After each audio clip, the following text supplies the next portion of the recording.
Welcome, everybody. This is Books Cafe, coming to you via www.free-ebooks.net. I'm Scott Paton, the host.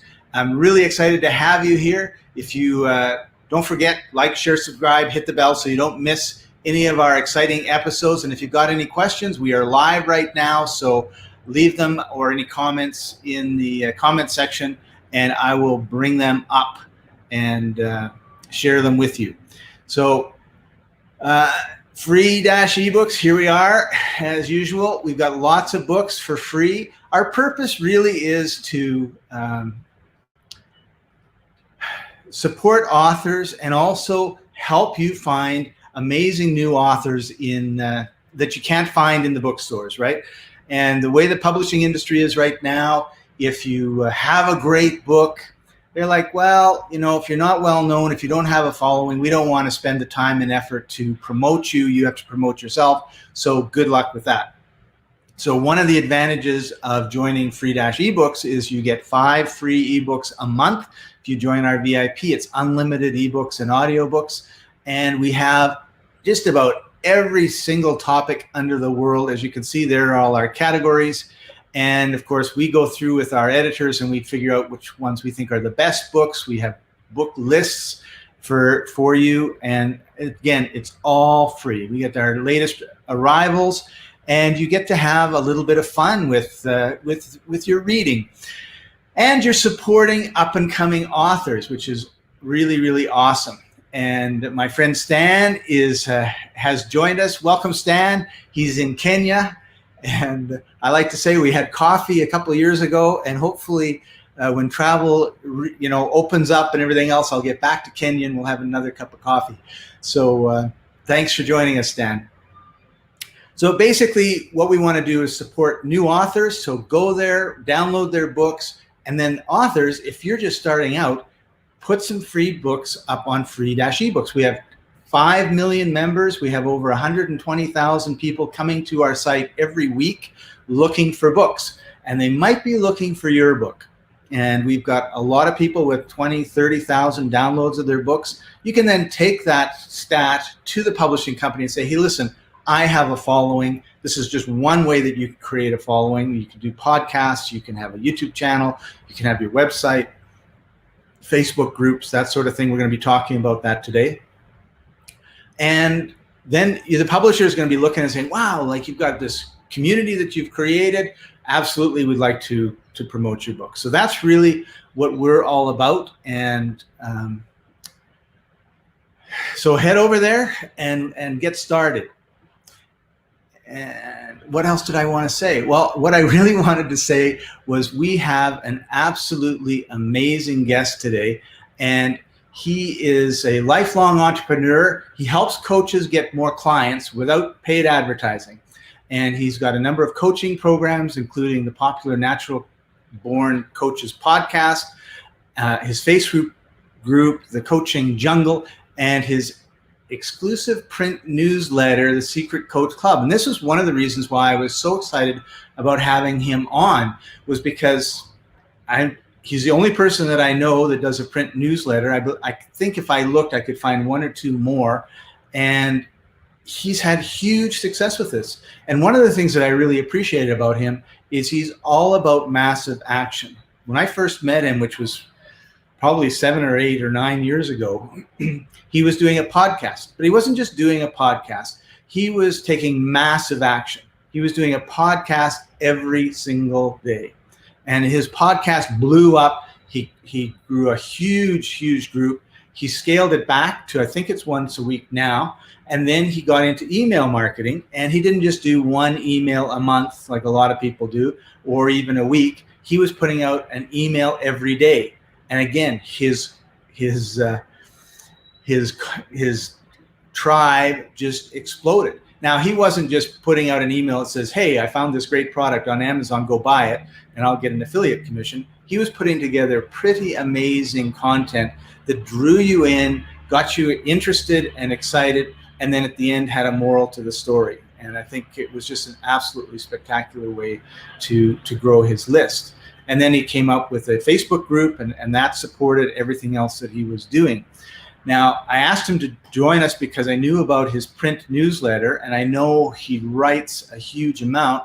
And of course, we're all about books. So before, when we were in the green room chatting, he told me a secret. And that secret is he's actually writing his second book. He doesn't count his first book because it's just on Kindle, but he's coming out with a book next year, and I'm really excited to hear about how his writing process works. We can share that with you, but also how his print news is going and the other things that he does, because these things that he does to grow his coaching business, I think you can use to grow your community, for whether you're a science fiction writer, you're a nonfiction writer, you're a romance writer, textbooks, it doesn't matter. You need to have a community of people that are excited about the stuff that you're creating.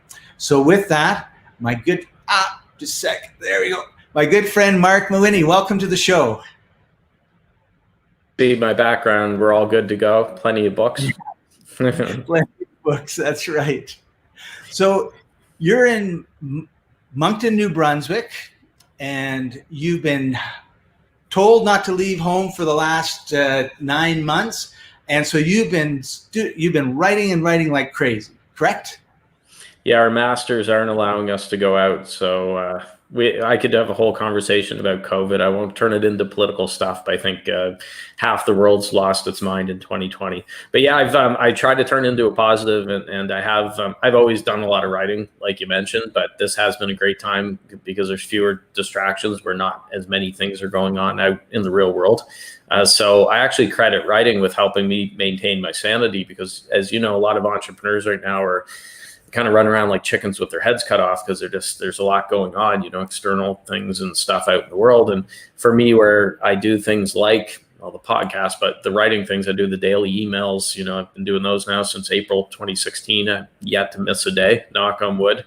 The print newsletter and all the other stuff, that kept me on the straight and narrow. It always gave me something to do every day. So it's not like I was sitting around watching CNN and thinking that the sky's falling, like Chicken Little. So thank you to writing for that. I'm very grateful. So Marc, you are incredibly consistent, because as I said, we've known each other, it's got to be over 8 or 9 years. Well, it feels like it, but I think it was 2014 probably, because that's when I started my online business, and my podcast started late 2014. So it's probably been 6.5 years, but yeah, it feels longer. It does feel longer, but yeah, but all the time that I've known you, you have been putting out a massive amount of content consistently. I mean, there's a lot of people they'll put out a lot of content and then they'll burn out. And you've been kind of like that slow big log on that slow fire, that big log on the fire for everything that you've done. And obviously you were doing podcasts every day, and now you've scaled that back to a week, and you've taken it over with the emails every day. So one of the things I'm really curious about is, how do you maintain that consistency? Well, I think it's like going to the gym. You build up your muscles, so the more you go, it gets easier. The first time it's going to be tough and a slog, but then the more you go, you build up your muscles. And it's the same way with content creation or with writing. I don't think writing's ever easy. I mean, you hear different quotes from writers like Stephen King and stuff like that about bleeding on the page or the keyboard, or whatever. So even those masters of Stephen King's cranked out 2 million different books. I don't know, but people like that are saying that's tough. So I wouldn't say it's ever easy, but it is a lot easier now. So a good example, when I started doing daily emails, it took me probably an hour or more to write each email. Probably even a little more than an hour. Now I can usually crank them out in 10 minutes. Maybe it's a few minutes more than that with proofreading, checking links and stuff, of course. But that just comes from doing so many of them every single day. And so I always tell people, just get started. Journey of 1,000 miles starts with a single step. Don't look too far ahead. When I started doing daily emails in April of 2016, if you had told me that, okay, you're going to do, I think now it's approaching 2,000 straight days of emails as we're recording this. If you told me that I was going to be doing like that number of emails, it would just have been overwhelming. And I went, oh my God, that's a lot of days. Doesn't feel like it now because I'm just used to in that habit of doing it. So I always say, look at the right in front of you. It's good to plan ahead, but just get started. My daily email thing started with giving myself 30 days to give it a try. because I had someone who a really big, I'll give a shout out for him because he's been a really big influence in my business, Ben Settle. He basically challenged me to start daily emails when he was on my podcast. And I said, what the heck, I have nothing to lose. And here we are today. Awesome. Awesome. So how do you find topics to talk about in your daily emails? Boys, I get them from all over the place. Again, it gets easier the longer you've been doing it. So I get mine from pop culture references. I love movies. I read a lot of books, blogs, TV series. You know, I'm not saying I'm sitting in front of the TV all day just to do it, but if I'm at night and I'm watching a movie, often an idea will come into my head from that. News sites are great. You know, you can get ideas from that. Stories from my life, stories from my client's life. But of course, you got to keep confidentiality in mind if you're talking to a client, things like that. But I get ideas there.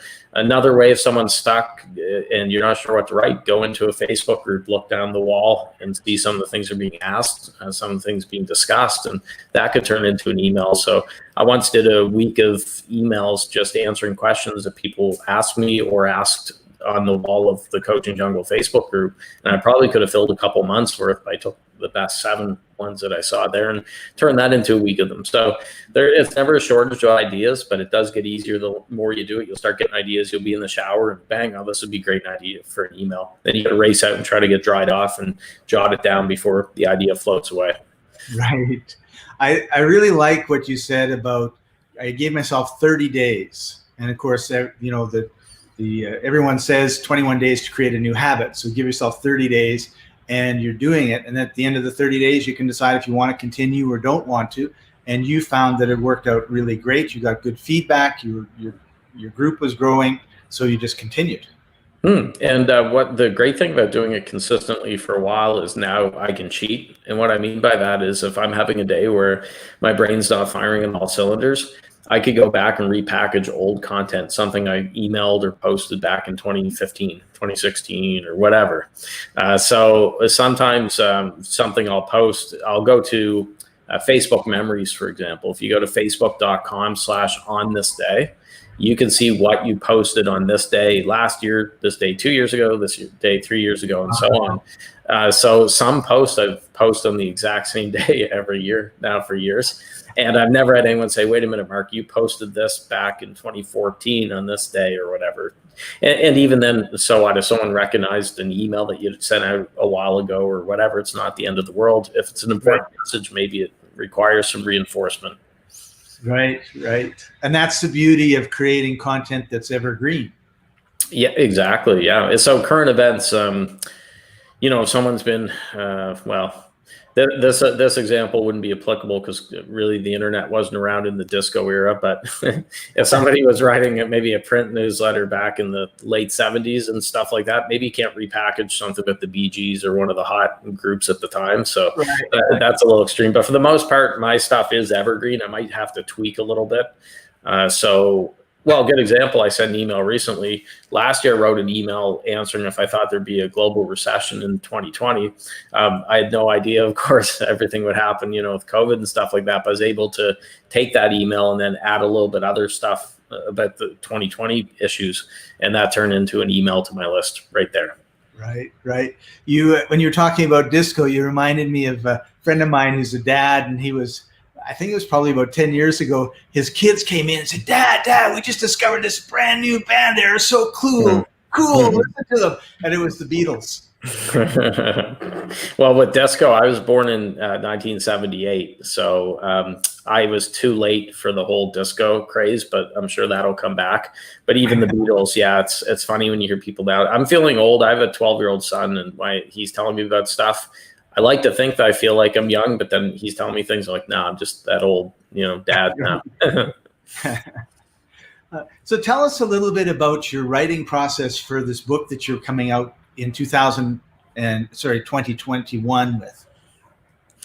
Well, the writing process for me, full disclosure, I was telling you before we went live, is this book has been had a number of false starts, which I'm sure a lot of authors can hopefully empathize with. So for me, I do a lot of writing with the emails. My print newsletter is about 5,000, 6,000 words a month. And with everything else that I do, the book kept getting pushed on the back burner because the other things were more time sensitive, I felt. I finally said to myself, Mark, you're writing tens and thousands of words a month for all this other stuff. You can write a book if it's 20, 30,000 words or so. So that's where I just buckled down and started working on that again. And my process is using the whole Jerry Seinfeld method. I don't know if you've heard that one, Scott, but when up and coming comic asked him how he got so good at writing jokes, he would basically set a goal to write one joke a day, and he'd have his calendar in front of him or on his wall. Every time he did that and wrote the joke for the day, he'd put a big red X through that day.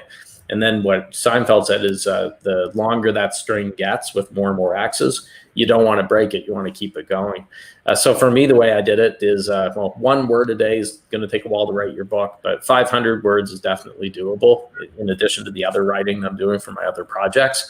So my goal is 500 words a day, and then I can draw the X through there and get going. So I recommend people do that method instead of trying to crank out 5,000 words a day, and then start, stop. Just the easiest way to bite an elephant, it's one bite at a time. Yeah, absolutely. You remind me of a course that I took quite a while ago, but every month they would send me about 30 pages, and it was just on my desk. It was just going up and up and up, and I was never getting to it.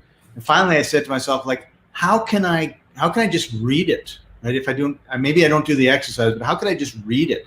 And I thought, well, I like to read before I go to sleep. So I took it off my desk, put it on my table beside my bed, and then I committed to 15 minutes of reading a night, I guess. And I was shocked. I was caught up. It felt like in no time at all. Yeah. So, you do a little bit every day, and then we don't realize how fast the days go by. And the next thing you know, you've accomplished what it is that you set out to do. Yeah, I find with writing too, once you get started, you get on a roll. Let's say 500 words a day, it can very easily balloon into 1,000, 1,500 or more words once you get going. You don't want to stop. So the other important thing, which I've realized, is recognizing when is your prime time. Some people are morning people. That's when they're most productive. Some people like writing at night or whatever. For me personally, I do my best writing, my best creative work in the morning before the day has a chance to stack up frustrations and things pissing me off and different tasks that didn't get done or whatever. So what I used to do is leave writing for the book till night. Well, by the time night came, I was just like zonked, right? I'm just it's not the right frame of mind to go into. So if you start your day, or, if you're a night owl, do your writing at night, but pick that time of day that you're best, get the writing done. I've pushed my to-dos for tasks into the mid to late afternoon supper time area, because some things I don't need as much brain power or creativity if I'm responding to emails or doing stuff like that. So I keep those for later in the day when I might be going through a little bit of a slump, energy wise or whatever, but I definitely keep my mornings for my creative stuff. I think that's awesome advice. And I've set up my life where I'm a night owl, and I've changed to being kind of like waking up at 6:30 now and going to bed a bit earlier. But the way that I did it was I put all of my appointments at 8 or 9 in the morning, like we're doing this at 9 o'clock my time, 10 o'clock your time. And it forced me to get up because I had to get up to be here and be presentable. Right? But what I've discovered is exactly what you said, is this takes a lot of energy. So by the time the afternoon rolls around, I'm like zonked, and the things that I have on my list to do, I'm having trouble doing. So I'm starting to rethink when I want to do these sort of live streams, because I'm finding that this would be a lot better done in my afternoon than in my morning. Yeah. But I have to have something in the morning that gives me a reason to get up, or I'm going to fall back into my old habit of working till 2 in the morning and getting up at 10, which I don't want to do. Like musician hours, if you're doing live music. The other thing which I think is important, which I've been really working on, is limiting my social media usage, which isn't easy. A couple of things. I'm an admitted workaholic, so I could very easily justify working 12, 14, 16 hour a day if I wanted to. But the other thing is there's that urge to pick up the darn, phone when you have time. And I love social media for what it's done. It's been important for my business, and there's no way I would ever go off social media like some people had. But that being said, I'm also very mindful of getting sucked into that rabbit hole, especially now with political debates. You got the U.S. election, you've got COVID, you've got race riots, you got all this other stuff. And I'm the type, I like a good debate. I love politics. I'm a political junkie. I could very easily spend my day, playing political pundit and trying to educate people or, have them educate me. But so what I'm doing, which is working really well, I don't always stick to it 100%, but I've been much better at it. I limit my social media check-in times, and Facebook's my main one that I find eats up a lot of time. But I don't go on until 9 o'clock in the morning, my time. That's when I start my day. I check in what was going on overnight, do my first morning post, then go back on at noon hour in that lunch hour to do the same. Mid-afternoon, I'll do another post to pop in. Supper, I always do the same type of post, which includes I think you've seen some. I'll usually post a funny meme or that lame dad joke type image on my personal Facebook just to mix it up around supper time, and then I get off there and then I do a final check at 9 p.m. at night, and then I'm done. It's closed. I don't check till the next morning. So some people might say, "Oh, gee, you've limited your social media to 12-hour window with 5 or 6 check-ins. That's not that good." For me, that is good. But when I also go on, I'm not on for an hour. I'm not scrolling news feeds. I'm getting on, posting what I have to post, answer whatever I have to answer, and then I get the heck off. It's interesting you say that, because I don't have a schedule, but what I find is when I have a bit of a break in my work, I'll go on and I'll do I'll answer a couple things, I'll answer a couple messages, and then I might post one thing that's kind of stuck in my head. But I also like checking out the news, and I use an app called Flipboard, and it gives me and you can hashtag what you want. So hashtag Vancouver Canucks for hockey, right? Yeah. Or whatever, so, and then of course it kind of learns what you like based on the articles that you open, and it pulls it from all these different places. And what it has is, of course, share. So if I see an article I really like that I think is interesting for whatever reason, I hit share. I make one sentence usually, and then I hit share. Or sometimes what I'll do is I'll copy 2 paragraphs that I think should, because I know everyone looks at the headline, they don't bother reading it. So this is what I think is important out of the article, and I post that at the beginning, and then I send it. And one of my friends was like, "You're on Facebook all the time." And I go, "Well, not really." He says, "Well, I'm always seeing you post stuff." And I said, "Oh, well, I go in this app and I post it from this app. So I don't know if you call that being on Facebook or not." Yeah. So no, I mean, it's tough because I just realized when I would, the more time I spend on Facebook, the more agitated I am and the less happy probably. So a lot of people are watching that show on Netflix at the moment, The Social Dilemma, which I checked out. That's a good one for anyone to look at. And so I think that there's pros and cons to social media, but you don't want to get sucked in, because I don't think it's great for your business productivity or anything like that. And I look at some of these people, I think if you spend even half the time that you're spending on social media on, let's say, your book or on daily emails or whatever, your business would be much further along, and you'd probably be happier as well. Yeah, I totally agree. So we're running out of time, Marc, and what I want to do is talk a little bit about some of your pillars of your marketing, because I think these really would apply to authors. And the first one that I want to talk about is your podcast. And you've been doing this for a long time. So tell everybody a little bit about the Natural Born Coaches podcast. Yeah. So in a nutshell, when I launched it, there weren't many coaching podcasts. Now you see more of them, but this was back in the Stone Age for podcasting. Though it's an earlier time, 2014. I say Stone Age. You were podcasting, what, 1965, Scott? That was what, 2005 or something crazy. So I said, I really want to get a podcast for coaches out there, specifically for coaches, because most of them were general entrepreneurship type ones. And that was launched in November of 2014. So as we record this, we're getting close to 700 episodes now. It started as a daily show. That's how the episodes, like you mentioned, they really build up quickly. The first year, like 300 episodes, the first 300 were daily. Then I scaled it back to where it's at now, once a week, which is much better. So that's Natural Born Coaches, and some really cool guests on there. I mean, we've talked about pretty much any topic imaginable for coaches over almost 700 episodes. So yeah, naturalborncoaches.com. I, like you, I'm a big fan of podcasting, and I think as long as there's a business behind it, you know, some people think, oh, I'll just start a podcast and then clients will come rushing to me, but they don't have an offer, they don't know who they're serving or anything like that. Then if that's the case, don't bother doing a podcast. But if you have those things worked out, then I think a podcast can be a very powerful vehicle. Plus also getting out on other shows. That's the other piece of the equation. My show, but then also doing shows like this. Yeah, awesome. So podcasting is one pillar. We talked about your daily email. That's another pillar. Yeah. And is there anything you want to add in terms of your print newsletter? So first of all, this is a free print newsletter that you send out to your membership? No, it's not. It's expensive for a reason. So it's $97 a month, or it's $9.97 for a year for 12 issues. So some people would look at that and say, oh my God, $97 for 16 to 20 pages. What a ripoff. Well, that's what I'm trying to repel those type of people. I want the type of subscriber that says, wow, $97 a month, but I'm going to take this information. I'm going to make an extra $5,000, $10,000 or so. So some people do print newsletter. Now, I say some people do print newsletters. There are people out there that if you look under rocks, you'll find them, but there are some that are doing $19 a month or $29 a month. I don't really want to play in that world. I like the $97 a month range that I'm at.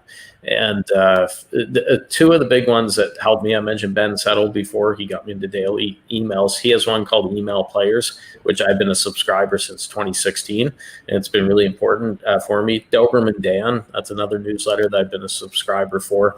And he's a smart guy as well. So there are some out there. They're just hidden under rocks a bit. Right. And I agree with you. Like it's great value. Also, it's something that we still like to have something in our hands. So I think it's a great idea. Yeah, it is. And the final pillar, you hit on them. Podcasting is one, email marketing, especially daily emails. And the final pillar is the Facebook group. So that has about 20,000 members in it at the moment. There's me. That's the easiest way to get a six pack for abs. You don't have to go to the gym. You just get a Photoshopped cartoon Tarzan body and you're good to go. But yeah, we're up to almost 20,000 members now, and that's been going for about 5 years. Awesome.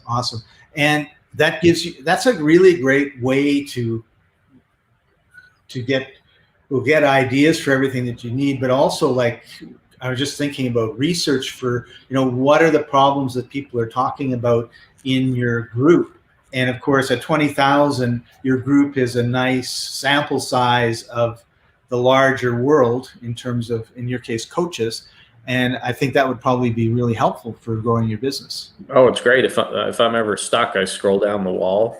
Any programs I create, it's usually from people asking me questions about it. They're reaching out through the group or whatever. So I've done programs around Facebook group, monetizing them, programs around daily emails, and some of the other things we've talked about here. So what I'm doing is feeding a starving crowd, like Gary Halbert talked about. Is I'm just saying, okay, what are you hungry for? And then if I can cook that, so to speak, I'm serving it up to them and they're buying it. So Facebook groups, I'm a huge fan of. For most people, if your people are all on LinkedIn, your target market, then Facebook groups probably not the best way to do it. Right. And you don't need they are, right? Yeah. You don't need 20,000 people. I know groups that do very well with 1,000, and you're going to need more than 18 people. If it's your mom, your aunt, some cousins, and your neighbor, then that's probably not going to do it. But a lot of people look and they think, well, it's easy for you, Mark. You've got a Facebook group of 20,000. You got a big email list or whatever. I'm like, well, no, you don't need all that stuff. In fact, if you're very niche down and targeted, you don't need anywhere close to those kind of numbers to do well. Right. That's right. So that's one thing I talk to people about all the time is how many customers do you need? When I was a grocery store manager, I needed 22,000 customers. So we'll go through the turnstile like crazy, right? Now, I'm happy if I have 5 clients because that creates the lifestyle that I want. And I think that's one of the secrets to being an author or an entrepreneur or an entrepreneurial author is you have to look at, like, what is the lifestyle that we want to live and what do we need to sustain that financially and time-wise, and then maybe look out into the future and say, well, like, how much do I need to save so that when I decide to retire, if that is ever going to happen, I don't have to worry about being out on the street. And I think once you kind of answer those questions, you kind of, and then you think about, like, there's a big difference between a print newsletter at $20 and a print newsletter at $100 a month, right? You need 1/5 the number of subscribers at $100 to do it 20, right? So, and then if you double your subscribers, you're doing a lot better than if you were at 19 and you double your subscribers, right? I mean, it becomes exponential. And as long as you're giving value and you've got a connection with people that they don't get through the email newsletters, they don't get through any other way, because they're actually holding on and reading, and they're not by their computer, or I in my mind, I'm thinking I'm sitting in a nice comfortable couch with a log on the fire, log cabin somewhere, glass of wine. There you go. Well, the other thing I should mention about that print newsletter is that's exclusive content. So it's not just repackaged stuff. I'm not copying and pasting Facebook posts or emails or anything like that. I'm talking to those subscribers as if they're actually clients of mine. And I'm getting very personal in some ways. I'm going behind the scenes. I'm sharing certain things I wouldn't just share out in the public. This is for paying clients or print newsletter subscribers. So a lot of times people think, oh, okay, well, why would I pay that kind of money if I could just read what you're saying on Facebook or subscribe to your email list? Right. No, this is very in depth, and it's something. It's probably one of the more fun things I do in my business. I really enjoy writing it because I can sort of I like to think that I take the filter off on social media too, but I can really take the filter off behind the scenes with that newsletter. Right. And it's very private. I haven't said anything bad about you in it. Don't worry. I have mentioned you, I think, when we've talked with some Udemy stuff and different things. So your name has come up in there, but I haven't said anything bad. So, well, thank you very much for that. I appreciate it. So, Marc, thank you very much for spending time with us. I just want everyone to know, in the comments, naturalborncoaches.com, and also this is the Facebook group. I'm not sure if they can just join the Facebook group or what. Yeah, there's a few admission questions that we do just to weed out spammers or bots or fake accounts. But you can go to that link or thecoachingjungle.com, and that'll take you right there. We'd love to have you. Awesome. Great. Well, Marc, thanks for taking time out of your busy day to join us. Really appreciate it. Do you have one last words of wisdom or tip that you'd like to leave for our viewers? I would just say don't write what you think people want to hear. And I think that whether it be books, social media posts, newsletters, emails, anything, people are so afraid of offending, and they're very blah, it's the same stuff that thousands of people are writing. I would say write for yourself and then attract, people to you from there. And I would also say I shouldn't say this where I know you're encouraging people to read a lot of eBooks and things like that. I think that's great. But Kurt Cobain in his journals, they found he was talking about he tried not to listen to too much music because he's afraid of sounding like everyone else. So I see people who are subscribing to 1,000 email lists, and they know all the gurus, and they watch all the YouTube videos and everything else. But then I think that's hurting probably their creativity or their voice. They're just sounding like a carbon copy of Tony Robbins or Brendan Bouchard or Marie Forleo or whatever. So that'd be my piece of advice: is be careful with sucking in too much stuff with what you consume. Right. So we have two groups. We have readers and we have authors. So if you're the author, watch what you read, and I agree, like, I think as an author, it's really, as a writer myself, it's really easy to just sort of copy what other people are doing. And I find that I really be careful about that. It's great to take an idea and then go somewhere where I like to write on paper, and I like to go into the park. I go into the park, I have my idea that I want to write about, I start writing. Whether that idea actually is what I write about or not, it's a totally different issue, but that gets me started, and I know that it's coming from me and my experiences and my thoughts and from someone else. It's a good way to do it. Awesome.